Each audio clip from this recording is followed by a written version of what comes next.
आगे सिरी अपने husband Jack को अपनी अय्यासियां बंद करने को कहती है, पर उसका पति उसकी एक बात भी नहीं सुनता। उल्टा उसे कहता है कि तुमने मुझसे शादी बस पैसों के लिए की है, तो चुपचाप मेरी एक अच्छी वाइफ बनने की एक्टिंग करो, इतनी तानाशाही करने की कोई जरूरत नहीं है। और तो फिर तुम मुझ पर इतना रोब क्यों जमा रही हो, मैं तुम्हारी सारी ख्वाहिशों को पूरा करता हूँ ना। तो सिरी कहती है तुम भी मत भूलो कि मैं तुम्हारी लाइफ में फ्री फंड में आई हूँ, अगर मुझे तुमसे फायदा मिल रहा है तो तुम्हें भी मुझसे फायदा मिल रहा है। तो इस बात पर जैक को बहुत ही गुस्सा आ जाता है और वो सिरी के साथ जबरदस्ती करने लगता है। आगे सिरी अपनी ऐसी हालत देखकर खूब रोती है और अपने किए पर पछता रही होती है कि अगर उस दिन उसने नकान को चूज किया होता तो आज वो अपनी लाइफ में बहुत ही खुश होती, लेकिन उसने प्यार के बदले पैसे और पावर को चुना, जिस वजह से आज उसकी लाइफ बद से भी बदतर है। दूसरी तरफ नकान नीनी का बहुत ही अच्छे से ख्याल रखता है और उसे बहुत ही अच्छे से पैम्पर करता है। तो नीनी नकान के ऐसे रूप को देखकर पूरी तरह से हैरान हो जाती है और वो कहती है मुझे बेवकूफ बनाकर तुम्हें तो बहुत ही मजा आ रहा होगा ना। तो नकान कहता है नीनी तुम क्या कह रही हो। तो नीनी कहती है मुझे पता चल गया है कि तुम कोई लोन शार्क वाले नहीं बल्कि एक पुलिस वाले हो। तो नकान जैसे ये जानता है कि नीनी को उसकी सच्चाई पता चल गई है, तो यहाँ पर नकान नीनी को समझाने की कोशिश करता है, पर नीनी उसकी बात ही नहीं सुनती। पर नकान हार नहीं मानता और वो नीनी को समझाने की कोशिश करता है और उसे कहता है कि मेरा ये सब करने का एक रीजन था, प्लीज मेरी बात पर यकीन करो। तो नीनी कहती है हाँ मुझे पता है ना तुम्हारा ये सब करने का एक रीजन था, और वो रीजन ये था कि तुम लोग मुझे चारे की तरह इस्तेमाल करके उन सारे कल्प्रिट को पकड़ सको। मुझे सच में लगा था कि तुम्हें मेरी फिक्र है, लेकिन तुम्हें मेरी फिक्र नहीं है, बल्कि तुम तो मेरा इस्तेमाल कर रहे हो टीटू के गैंग को पकड़ने के लिए। पर मैं ही एक पागल थी जो ये सोच रही थी कि तुम अपनी जान खतरे में डालकर मेरी जान बचाने की कोशिश कर रहे हो क्योंकि तुम्हें मेरी फिक्र है, लेकिन तुम तो यहाँ पर मेरा इस्तेमाल कर रहे हो। तो नकान कहता है नहीं ऐसी बात नहीं है, मैंने कभी भी तुम्हारा फायदा नहीं उठाया और मैंने जितनी बार भी तुम्हारी हेल्प की है वो पूरे दिल से की है और तुम्हें प्रोटेक्ट करने की कोशिश की है। हाँ मैं मानता हूँ कि मैंने तुमसे झूठ बोला, हम लोग टीटू गैंग के पीछे पड़े हुए हैं, लेकिन मुझे बिल्कुल भी नहीं पता था कि तुम भी टीटू गैंग से जुड़ी हुई हो। हम तो बस टीटू गैंग के आदमी को पकड़ने की कोशिश कर रहे हैं ताकि हम दुनिया को बचा सके, हमने कभी भी तुम्हारा इस्तेमाल नहीं किया, प्लीज मेरी बात का यकीन करो, मुझे सच में तुम्हारी बहुत ही फिक्र है नीनी, प्लीज मेरी बात का यकीन करो। तो नीनी कहती है तुमने मुझसे इतना झूठ बोला है और अब तुम मुझे यकीन करने को कह रहे हो। तो नकान कहता है आखिरकार मैं ऐसा क्या करूं जिससे तुम्हें मुझ पर यकीन हो जाए। तो वो कहती है अगर तुम चाहते हो कि मैं तुम पर यकीन करूं तो मुझे तुम अपने बॉस से मिलवाओ और मुझे इन सारे प्लान में शामिल करवाओ, तभी मैं तुम पर यकीन कर पाऊंगी। आगे नकान नीनी को अपने बॉस से मिलवाने के लिए लेकर जाता है। तो यहाँ पर पहले तो सारे लोग नीनी से माफी मांगते हैं उससे झूठ बोलने के लिए। तो नीनी यहाँ पर सबको माफ कर देती है और कहती है मैं आपके इस मिशन में आपका साथ देना चाहती हूँ, मैं आप लोगों के साथ मिलकर टीटू गैंग को पकड़ना चाहती हूँ। तो सारे लोग ये बात सुनकर पूरी तरह से शॉक्ड हो जाते हैं कि वो इस मिशन में नीनी को कैसे शामिल कर सकते हैं। तो नीनी कहती है आप लोगों के पास कोई ऑप्शन भी नहीं है, आप लोगों को मुझे इस मिशन में शामिल करना ही होगा क्योंकि टीटू गैंग मेरे पीछे पड़ी हुई है और मेरे ही जरिए आप लोग टीटू गैंग को पकड़ सकते हैं, तो आप लोगों को मेरे साथ हाथ मिलाना ही होगा। तो चीफ को नीनी की बात माननी पड़ती है क्योंकि नीनी की बात में पॉइंट होता है और नकान भी इस बात से एग्री करता है। तो यहाँ पर चीफ कहते हैं अगर नीनी इस मिशन में शामिल हो ही रही है तो हमें इसे ट्रेनिंग देनी होगी क्योंकि हम लोग बहुत ही खतरों से खेलते हैं, इसलिए हमें नीनी को भी ट्रेन करना होगा ताकि वो अपने आप को बचा सके। तो बुआ इस बात पर ऑब्जेक्शन लगाने लगती है पर उसके पापा उसे चुप करा देते हैं, इसलिए बुआ कुछ भी नहीं कह पाती। आगे बुआ अपने पापा को कहती है कि नीनी को इस मिशन में शामिल करना बहुत ही खतरनाक है, क्या पता आगे चलकर वो हमारे लिए कौन सी मुसीबत खड़ी कर दे। तो उसके पापा कहते हैं ऐसा कुछ भी नहीं होगा, नीनी हमारे लिए फायदेमंद साबित होगी, वैसे भी अच्छा ही है कि नीनी को सब कुछ पता चल गया है, अब हमें कुछ भी चोरी छुपे नहीं करना होगा और नीनी भी हमें सपोर्ट करेगी, इससे हम जल्द से जल्द उस गैंग को पकड़ पाएंगे। आगे नीनी की ट्रेनिंग स्टार्ट हो जाती है और यहाँ पर बेचारी बहुत ही कड़ी मेहनत करती है और यहाँ पर सारे लोग मिलकर उसे पूरी ट्रेनिंग देते हैं और उसे अच्छे से ट्रेन करते हैं। तो बेचारी नीनी ट्रेनिंग कर कर के पूरी तरह से थक जाती है और वो कहती है ये सब मुझे कब तक करना होगा। तो नकान कहता है अगर तुम इन सारी ट्रेनिंग से छुटकारा पाना चाहती हो तो जल्द से जल्द पता लगाओ कि तुमने वो डायमंड कहाँ पर रखा है, क्योंकि जब तक तुम्हें उस डायमंड के बारे में कुछ भी याद नहीं आ जाता तब तक हम कुछ भी नहीं कर सकते। तो नीनी कहती है मैं कोशिश कर रही हूँ ना, पर मुझे कुछ याद नहीं आ रहा। तो यहाँ पर नकान बातों ही बातों में नीनी के पेरेंट्स के बारे में पूछता है कि तुम्हारे पेरेंट्स कहाँ पर है। तो नीनी इस बात को टाल देती है और उसे अपने पेरेंट्स के बारे में कुछ भी नहीं बताती। तो नकान को यहाँ पर थोड़ा अजीब लगता है क्योंकि नीनी अपने पेरेंट्स के बारे में छुपा रही होती है। अगले दिन पूरी नीनी से मिलने के लिए उसके क्लिनिक पर जाता है और वहाँ जाकर उससे ट्रीटमेंट भी करवाता है। तो नीनी यहाँ पर पूरी का बहुत ही अच्छे से ट्रीटमेंट करती है और उसे बहुत कुछ बताती है कि उसके स्किन के लिए क्या अच्छा होगा और क्या नहीं। तो पूरी जब नीनी को अपने इतने करीब देखता है तो वो उसकी बातों में पूरी तरह से खो जाता है और उसे देखकर लग रहा होता है कि उसे नीनी से प्यार हो गया है। इधर नकान भी उन दोनों को साथ देखकर जल के कुकुर रहा होता है कि आखिरकार ये दोनों इतना क्या बात कर रहे हैं। कि तभी नकान को पूरी पर डाउट होता है कि वो नीनी को नुकसान पहुंचाने वाला है, इसलिए वो सीधा क्लिनिक के अंदर चला जाता है। लेकिन वहाँ जाकर उसे पता चलता है कि ये सब उसका एक वहम था। तो नीनी किसी तरह इस बात को कवर अप करती है और उसे कहती है कि उसके मैनेजर को उसकी कुछ ज्यादा ही फिक्र है, इसलिए वो बात बात पर किसी पर भी डाउट करने लगता है। आगे पूरी नीनी को बताता है कि मैं चाहता हूँ कि तुम मेरे कंपनी की मॉडल बन जाओ और मेरे प्रोडक्ट को प्रमोट करो। तो नीनी जैसे ये बात सुनती है तो उसके खुशी का कोई ठिकाना ही नहीं रहता, क्योंकि वो तो खुद कब से इस मौके की तलाश में थी और वो मौका खुद चलकर उसके पास आया होता है, जिस वजह से उसके खुशी का तो कोई ठिकाना ही नहीं रहता। और पूरी ये गुड न्यूज सुनाकर वहाँ से चला जाता है। आगे नीनी बहुत ही खुश रहती है क्योंकि उसे बहुत सारे काम मिल रहे होते हैं। तो यहाँ पर नकान उसे फिर से वार्न करता है और कहता है तुम्हारी लाइफ में इतनी प्रॉब्लम्स चल रही है, लेकिन फिर भी वो लोग तुम्हें अपना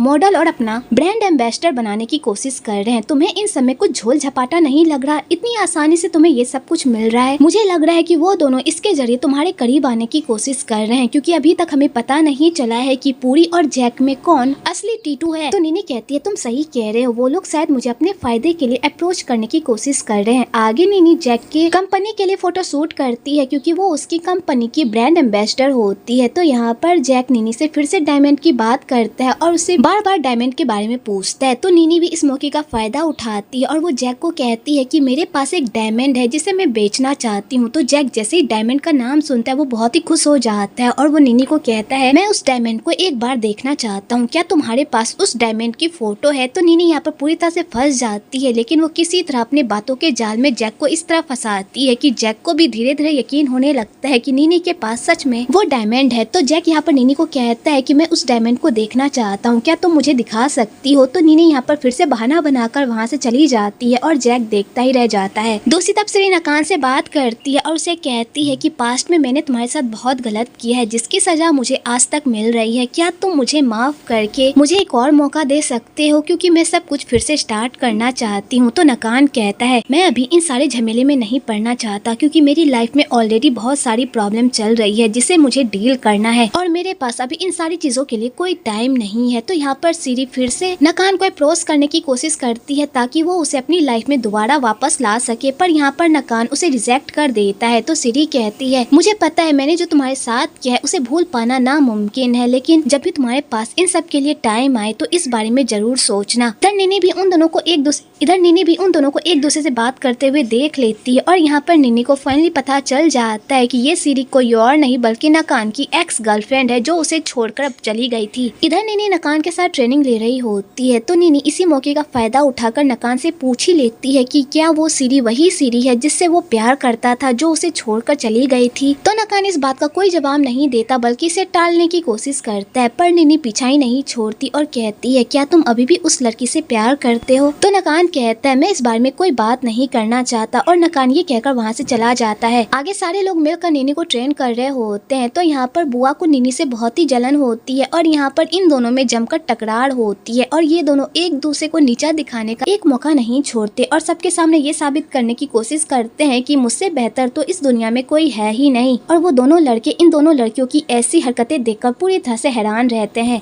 इधर नकान अपनी बहन को सीसीटीवी कैमरे से देख रहा होता है क्योंकि उसने अपनी बहन की सेफ्टी के लिए ये सारे कैमरे लगवाए होते हैं ताकि वो उसे कहीं से भी देख सके और ये पता लगा सके कि उसकी बहन ठीक है। कि तभी वहाँ पर नीनी भी आ जाती है। तो नकान नीनी को देखकर अपना कैमरा बंद कर देता है। तो नीनी यहाँ पर नकान से पूछती है कि तुम किसकी फोटो देख रहे थे जो मेरे आते ही उसे छुपाने की कोशिश कर रहे हो, बताओ वो लड़की कौन है। तो नकान कहता है मेरी लाइफ पर ध्यान देने के बजाय अपनी लाइफ पर ध्यान दो और उस डायमंड को खोजने की कोशिश करो कि आखिरकार तुमने उस डायमंड को कहाँ पर रखा है, क्योंकि जब तक तक तुम्हें वो डायमंड नहीं मिल जाता तब तक वो लोग तुम्हारा पीछा नहीं छोड़ेंगे। तो नीनी कहती है मैं कोशिश कर रही हूँ ना, पर मुझे याद नहीं आ रहा, मेरे पास वो डायमंड है ही नहीं। अगर मेरे पास वो डायमंड होता तो मैं खुद निकाल कर ना दे देती। तो नकान कहता है जो भी है, लेकिन वो डायमंड तो तुम्हारे पास ही है, इसलिए तो वो लोग तुम्हारे पीछे पड़े हुए हैं, इसलिए तुम्हें जल्द से जल्द उस डायमंड को ढूंढना होगा। दूसरी तरफ सिरी जैक से पूछती है कि क्या तुम्हें उस डायमंड के बारे में कुछ भी पता चला। तो जैक कहता है मैं पता लगाने की कोशिश कर रहा हूँ पर मुझे कुछ भी पता नहीं चला। तो सिरी कहती है हमें जल्द से जल्द उस डायमंड के बारे में पता लगाना होगा, वरना हम बहुत बड़ी मुश्किल में पड़ सकते हैं। तो जैक कहता है हाँ मैं जानता हूँ, मैं कोशिश कर रहा हूँ ना, अब क्या करूँ, अपना सर फोड़ लूँ क्या। तो सिरी कहती है तुम इतना चिल्ला क्यों रहे हो, मैं तो बस तुमसे बात करने की कोशिश कर रही हूँ। तो जैक कहता है मुझे तुमसे कोई बात नहीं करनी, यहाँ से दफा हो जाओ। तो सिरी भी वहाँ से चुपचाप चली जाती है। अगले दिन नीनी सूट पर जाती है और वहाँ पर अपना सीन कर रही होती है कि तभी वहाँ पर फिर से वही गुंडे आकर नीनी को किडनैप कर लेते हैं ताकि वो उसे डरा धमका कर उससे डायमंड के बारे में पता लगा सके। पर उन गुंडों से गलती हो जाती है और वो लोग नीनी की जगह किसी और को ही उठा लेते हैं, जिस वजह से वो लोग पूरी तरह से शॉक्ड हो जाते हैं। आगे नीनी को जब सेट पर पता चलता है कि एक लड़की गायब हो गई है, तो नीनी और नकान जब ये सारी बातें सुनते हैं तो वो समझ जाते हैं कि ये सारा काम उन गुंडों का ही है। वो लोग तुम्हें पकड़ने के लिए आए थे, लेकिन गलती से वो लोग किसी और को पकड़ कर लेकर चले गए। इसका मतलब वो लोग तुम्हारी पल पल की खबर रख रहे हैं और तुम पर नजर रखे हुए हैं। आगे नकान नीनी को कहता है कि तुम्हें जल्द से जल्द उस डायमंड के बारे में पता लगाना होगा ताकि हम उस डायमंड के जरिए से उन लोगों को पकड़ सके। इसलिए याद करो कि क्या तुमने उस टाइम किसी को भी कुछ भी भेजा था या तुमने अपने घर में कुछ भेजा था। क्या पता तुम वो डायमंड अपने घर लेकर चली गई हो और तुम्हें याद ना हो, इसलिए तुम्हें अपने घर जाकर उसे ढूंढना चाहिए। तो नीनी अपने घर जाने के नाम पर हिचकिचाने लगती है। तो यहाँ पर नकान कहता है तुम अपने घर जाने के नाम पर इतना हिचकिचा क्यों रही हो, आखिरकार तुम क्या छुपा रही हो। तो नीनी कहती है मैं कुछ भी नहीं छुपा रही। तो नकान कहता है अगर तुम कुछ नहीं छुपा रही तो तुम्हें घर जाने में प्रॉब्लम क्यों हो रही है। तो नीनी कहती है ठीक है मैं वहाँ जाकर भी ढूंढ लेती हूँ। अगले दिन नीनी नकान के साथ अपने घर जा रही होती है, पर वो अपने घर जाने का रास्ता ही भूल जाती है। तो नकान कहता है तुम्हें अपने घर जाने का रास्ता भी नहीं पता। तो नीनी कहती है मैं बहुत साल बाद इधर आई हूँ, इसलिए मैं थोड़ा कंफ्यूज्ड हो गई हूँ। तो नकान कहता है जल्दी पता लगाओ कि तुम्हारे घर जाने का रास्ता कौन सा है। कि तभी अचानक गाड़ी भी खराब हो जाती है, जिस वजह से वो लोग पूरी तरह से परेशान हो जाते हैं। तो नकान कहता है नीनी तुम्हारा यहाँ से घर नजदीक है ना, तो हमें यहाँ से पैदल ही जाना होगा क्योंकि गाड़ी अब खराब हो चुकी है। तो नीनी कहती है ठीक है। आगे नीनी नकान को जंगल के रास्ते घर ले जाने लगती है, लेकिन फिर से वो रास्ता भूल जाती है। तो नकान कहता है तुम्हें अपने घर का रास्ता पता तो है ना, क्योंकि तुम तभी से हमें गोल गोल ही घुमा रही हो। कि तभी नीनी की नजर एक डॉल पर पड़ती है जो उसने खुद खरीदा होता है। तो वो उस डॉल को उठाने के लिए जाने लगती है, लेकिन तभी उन दोनों के ऊपर जाल गिर जाता है और वो लोग जाल में पूरी तरह से फंस जाते हैं। तो नीनी यहाँ पर पूरी तरह से पैनिक करने लगती है कि कहीं वो गुंडे फिर से तो नहीं आ गए। लेकिन तभी वहाँ पर नीनी के पेरेंट्स आ जाते हैं और नीनी के पेरेंट्स नीनी को देखकर बहुत ही खुश होते हैं क्योंकि बहुत दिनों बाद नीनी घर वापस आई होती है। तो यहाँ पर नीनी के पेरेंट्स नीनी का बहुत ही अच्छे से वेलकम करते हैं। तो यहाँ पर नकान उन लोगों से पूछता है कि आप लोगों ने वो जाल क्यों बिछाया था।